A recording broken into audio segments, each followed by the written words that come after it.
अस्सलाम वालेकुम। आज हम बात करेंगे उन वजूहात के बारे में जिसकी वजह से हमारे जिस्म में विटामिन B12 की डेफिशिएंसी हो जाती है। विटामिन B12 है क्या, ये एक वाटर सॉल्युबल विटामिन है जो हमारे जिस्म में मौजूद नहीं होता बल्कि हम ये खुराक से हासिल करते हैं।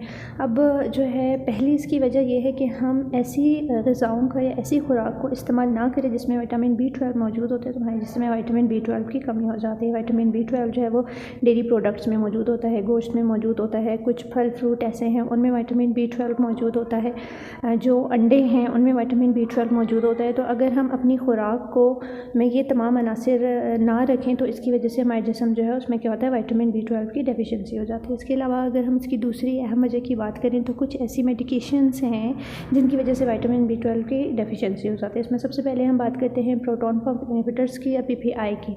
PPI या प्रोटॉन पंप इनहिबिटर्स क्या होते हैं, ये वो दवाइयाँ होती हैं जो हमारे जो मैदा है, जो हमारे स्टमक की एसिडिटी को कम कर देती हैं। एंटासिड्स अक्सर लोग हैं जिनको जलन होती है, जो खाना खाने के बाद उनको अक्सर जलन रहती है जिसकी वजह से वो PPI इस्तेमाल करते हैं, जिसमें सबसे ज़्यादा इस्तेमाल की जाने वाली राइजिक है। इसके अलावा कुछ एंटासिड सिरप्स हैं वो इस्तेमाल करते हैं।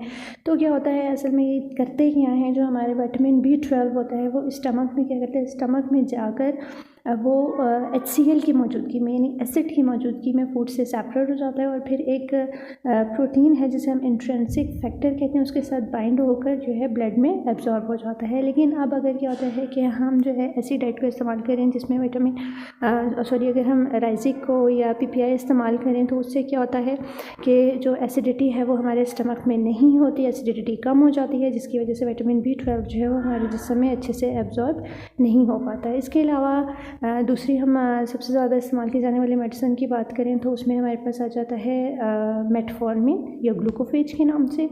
ग्लूकोफेज क्या करता है कि ग्लूकोफेज जो है वो ऑटोमेटिकली क्या करता है कि ये जो है एसिडिटी को कम कर देता है, ये हमारे स्टमक की एसिडिटी को कम कर देती है जिसकी वजह से विटामिन B12 की जो है वो एब्जॉर्प्शन नहीं होती। इसके लिए सबसे अच्छा सोल्यूशन ये है कि अब जो है वो ग्लूकोफेज XR यानी एक्सटेंडेड रिलीज़ के नाम से अवेलेबल है। इसमें क्या होता है कि जो ग्लूकोफेज है, जो मेटफॉर्मिन है, ये हमारे स्टमक में रिलीज़ नहीं होती है बल्कि ये इंटेस्टाइन में जाके रिलीज़ होती है और ये स्टमक की एसिडिटी पर कोई फ़र्क नहीं करती। इसके वजह से हम विटामिन B12 की जो एब्जॉर्प्शन है उस पर भी कोई असर नहीं होता।